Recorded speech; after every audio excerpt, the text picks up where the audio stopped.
Hello students, welcome to the subject of project management. As part of this, we will discuss the lesson budget management and monitoring of the project.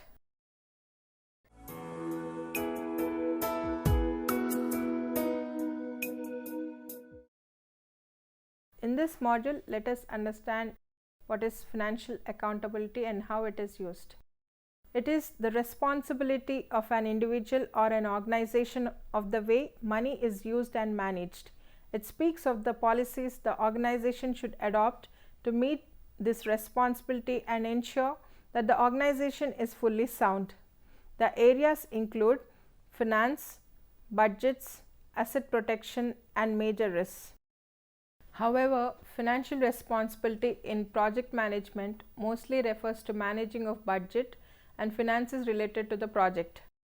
It is therefore essential to have an understanding of what the budget and finances are all about. Let us see the meaning of the budget. A budget is a key management tool for planning, monitoring, and controlling the finances of a project or organization. A budget is a statement of estimated results during a set time period, usually a year, expressed in financial and non-financial terms such as costs, revenues, and resources. At stated intervals during that period, actual performance is compared directly with the budget targets, and deviations are quickly detected and acted upon. Now, let us see the various types of budgets. On the basis of purpose for which budgets are prepared, they are classified. First, functional budgets. It relates to any function of the firm such as sales, production, cash, etc.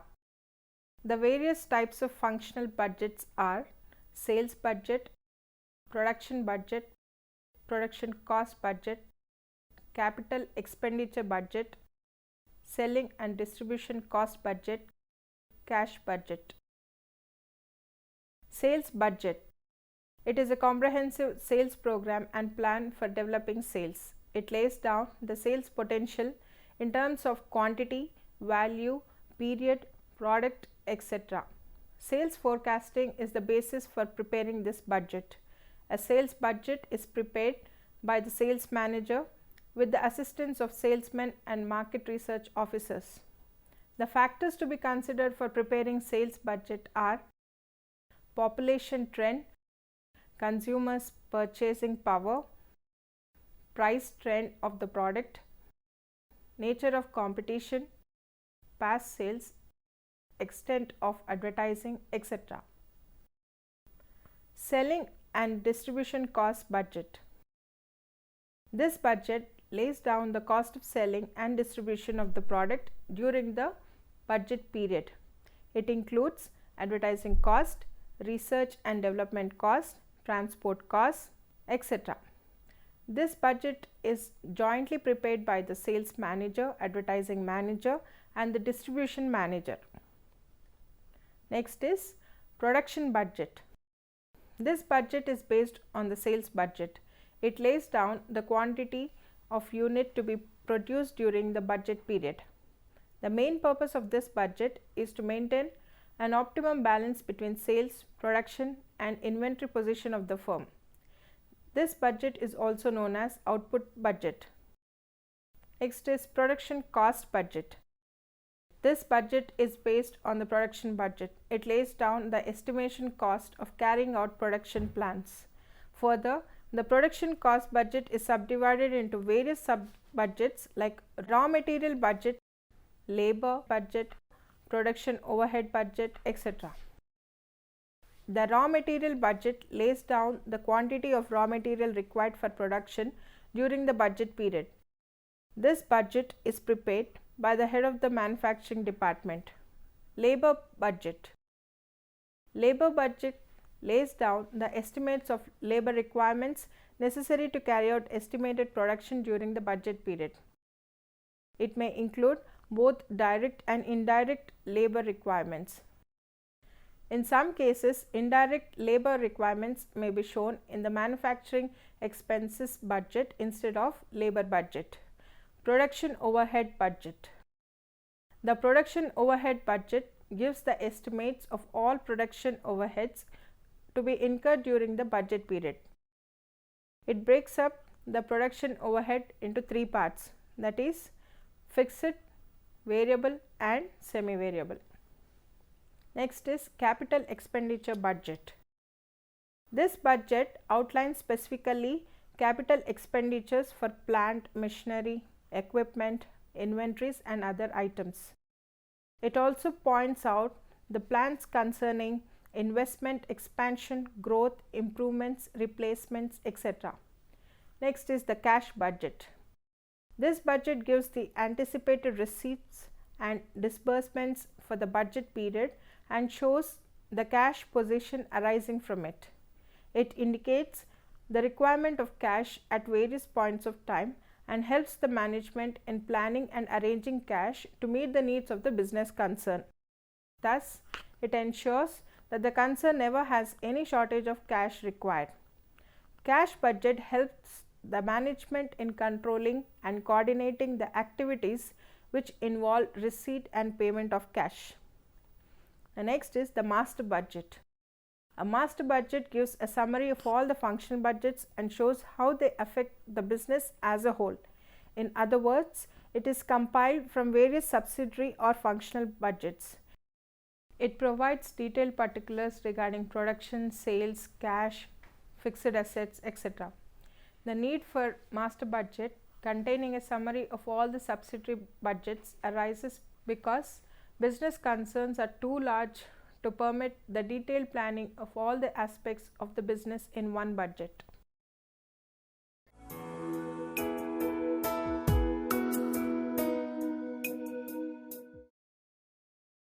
The budget management begins when top management sets the strategies and goals for the organization. Usually low-level managers will then devise budgets for their subunits within these guidelines and policies set by top management. The budget will then be reviewed by the superiors of these managers. The superiors will eventually integrate low-level budget into their own budget and send it up the chain of command for review. This process continues until the organization's overall budget has been approved by the board of directors. A budget department or budget committee may assist line managers in budget preparation and review. Budget management is done in 4 steps: defining the budget, executing the budget, controlling the budget, and updating the budget. Defining the budget. Defining the budget is done in 6 steps. First, setting objectives. The project manager is responsible for preparing the project estimate. Firstly, his plan should have set of objectives that should be budgeted, such as activities, human resources, procurement. All these in line with the guidelines and policies of the organization. These days, automated tools are being used for estimating the budget. However, it is always beneficial if the project manager has the checklist of every detail. The budget management plan can describe the authorizations, levels for purchasing, donor regulations or expenses not authorized by the donor. Next is analyzing required resources. Resource requirements involve determining what resources such as people, equipment, services and material and the quantities of these services are required to complete the project. For this, the project's WBS, scope statements, historical information, resource information, policies are used as inputs to analyze and determine the resources. Next is negotiating to estimate budget. Though the project manager is responsible for budget estimate plan, many others such as senior managers, low-level managers are also involved in preparing it. Hence, through many negotiations among them, 2 types of estimates are prepared, that is the rough estimate of overall budget and the definitive estimate using WBS. Next is reviewing the budget estimate. It is always better to have the same people who reviewed the WBS and schedules to review the budget. After reviewing, the project manager again interviews them to ensure that the budget is accurate. Next is obtaining final approval. Again, with many negotiations with the donors, depending on the size of the project, the final approval is obtained and contract is signed. Next, distributing the approved budget. Once the budget is approved, it is distributed to all the levels of managers. The second step of budget management is budget execution. Executing the budget is the action of authorizing the expenses approved on the project budget. The project manager then initiates to carry the activities that lead to hiring project staff, purchase of equipment, materials and services, all according to a project procurement plan developed during the resource management process. This step occurs after the budget has been approved and the project authorized to start its activities according to the project plan. At this moment, the finance department of the organization and the donor has established the disbursement schedule that will put financial resources on a bank account available for the project. The next step is budget control, a technique where the actual results are compared with budgets and any differences that are made the responsibility of key individuals who can either exercise control action or revise the original budgets is considered as budget control. Budget control is done through certain steps, that is standard costing establishment, assigning responsibility accounting, preparing financial statements, performing ratio analysis and conduct internal and external audit. Standard costing establishment. The cost of production determines the profit earned by an enterprise. Standard costing can be used for the purpose of cost reduction and cost control. The objective of this is the same as the budgetary control. The system involves a comparison of actual with the standards and the discrepancy is called variance. The various steps in standard costing are setting of cost standards for various components such as raw materials, labor and overheads, measurement of actual cost, comparison of actual cost with the standard cost, finding the variance of actual cost from the standard cost, finding the cause of variance, taking necessary action to prevent the occurrence of variance in future. Next is assigned responsibility accounting. It can be defined as a system of accounting under which each departmental head is made responsible for the performance of the department. Under this system, each department is made a semi-autonomous profit center, that is a center responsible for the generation of profit. A department generates profits by selling its output to other departments in the same organization.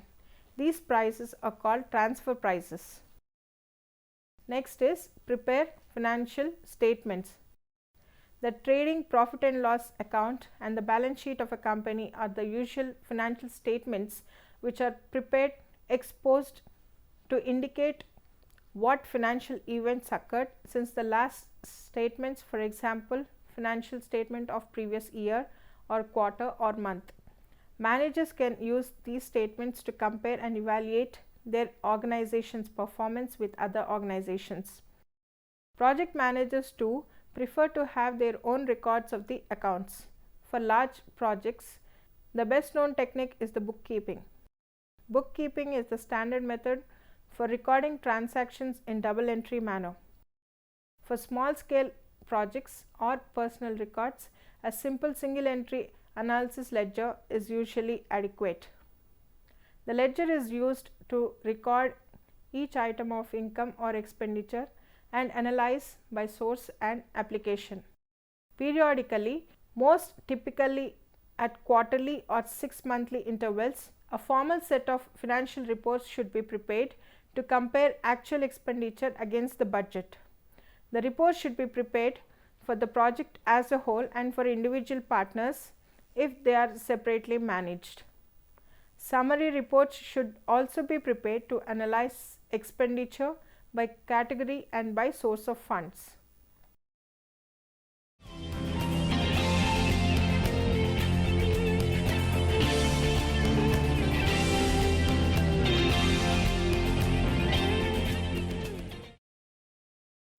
Next is perform ratio analysis.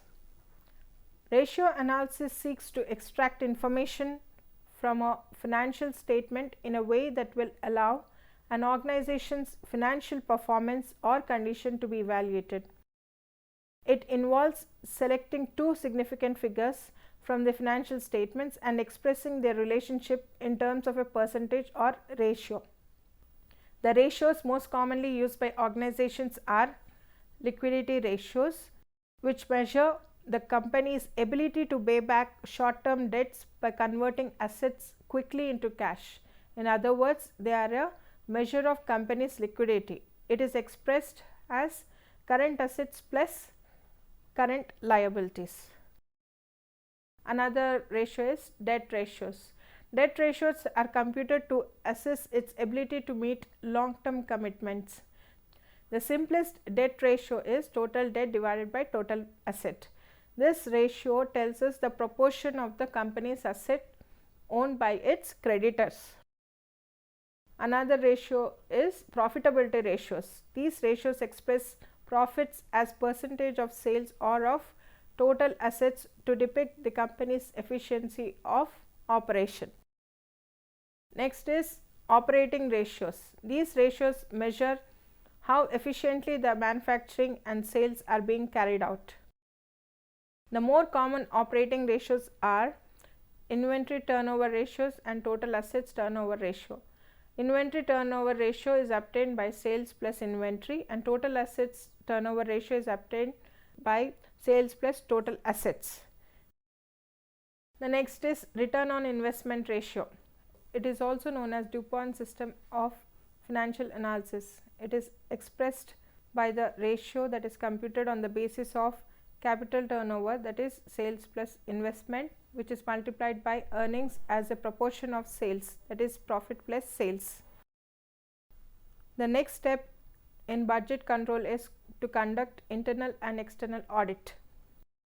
Internal audit is conducted by an internal auditor who is an employee of the organization. He makes an independent appraisal of financial and other operations. In addition, he appraises company's policies, plans and management performance. As internal audit is conducted regularly, it keeps the employees always alert. External audit. It is an independent appraisal of the organization's financial accounts and statements. The purpose of external audit is to ensure that the interest of the shareholders and other outside parties connected with the company are safeguarded against the malpractices of the management. The external auditor has to certify the annual profit and loss account and balance sheet. The next in budget management is budget update. For most projects, changes to the budget need to be approved by the donor. In some instances, the donor can give the project a small percentage that the project can use to cover small budget modifications. In other instances, the donor may have strict limitations to allow budget changes. For example, the donor may specify that any unauthorized project expenses will not be covered by the donor and leaving the organization with the responsibility to absorb those charges. It is important that the project manager understands the donor contract clauses and monitors with special attention the accounts or the budget items that have restrictions. Not doing so may result in losses to the project and the organization. Other type of changes comes from causes external to the project that may limit the activities or work it needs to perform. Approved changes to the budget will need to be reflected in the accounting system used by the organization, and new project budget reports will need to reflect this change. Once the changes are approved, document the changes for future use. Also, communicate the changes done in the budget to the people that will use the information. That helps reduce the chances that work will be done on activities that have been either cancelled or postponed.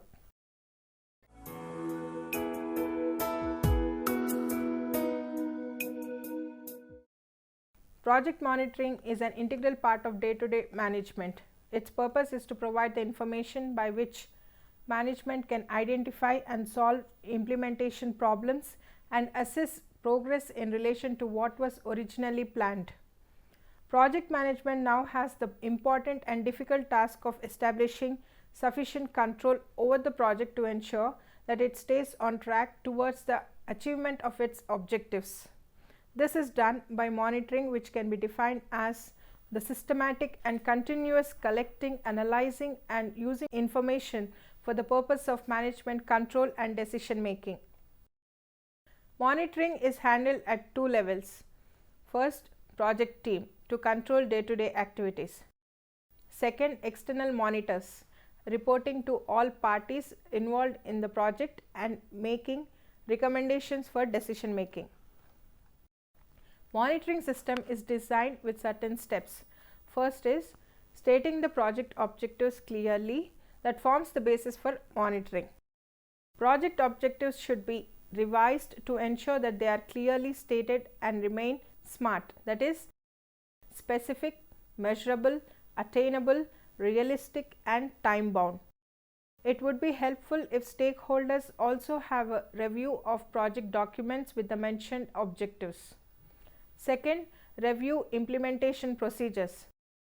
In reality, the levels of details of information required and the frequency of reporting will vary according to the level of management. For example, project managers will need information about day-to-day activities, while the external monitor will require more summarized information about achievement of outputs or deviations from the work plan, which he or she may need to forward to the program coordinators. A review of implementation procedures involves a review of what activities will be undertaken and by whom. This should be done with reference to the activity schedule, that is WBS, used even for monitoring. Next is review indicators. It is for use in measuring achievements of objectives. Within the project implementation team, the priority focus will be on physical and financial monitoring of activities and outcomes. This is best done by good record keeping. Next is reporting. Project reporting is the formal presentation of monitoring information. Prepare reports to provide managers at different levels within the project with access to relevant and timely information, which facilitates easy analysis. Project managers will want to review progress very frequently, perhaps weekly or fortnightly, against their contracted budget and planned activities. Reports can be prepared using tools like WBS, CPA and PERT. Monitoring cannot be described as being successful simply because the required information is collected. The information collected must be communicated in the right form to the right person at the right time. Mechanism for communication must be established to ensure that the necessary information is generated and utilized in a timely and effective manner. Two types of mechanism for reporting are project progress reports and progress review. Project progress reports are periodic summaries, perhaps weekly, monthly or quarterly, of project progress incorporating key information from the physical and financial indicators included in the log frame, activity schedule, budget and cost schedule of the project. It is not sufficient for team members to report simply that things are going according to plan. They must also provide with the evidence. Progress review.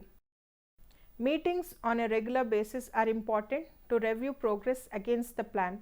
This may be an opportunity for written reports to be presented and discussed, or simply for a rapid oral assessment of current issues and problems. However, reviews can be damaging if they are too frequent or too drastic. It is also At times of crisis, that organizations focus more on task accomplishment and forget about the process. Better to build on achievements rather than just continually adjusting the plan. The next is to prepare an implementation plan for the monitoring system. This specifies the necessary staff, skills and training required and clearly allocates information collection and reporting responsibilities. This is all about the budget management and monitoring of the project. Any questions? Ma'am, I have a question. Why is budgeting important in project management? Without a well-planned budget, projects can fall apart, be left incomplete.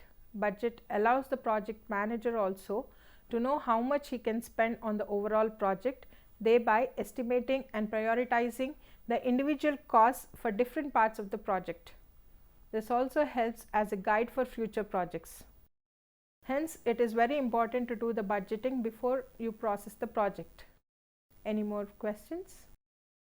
Hence, it is very important to do the budgeting and the monitoring of the project in project management. Thank you.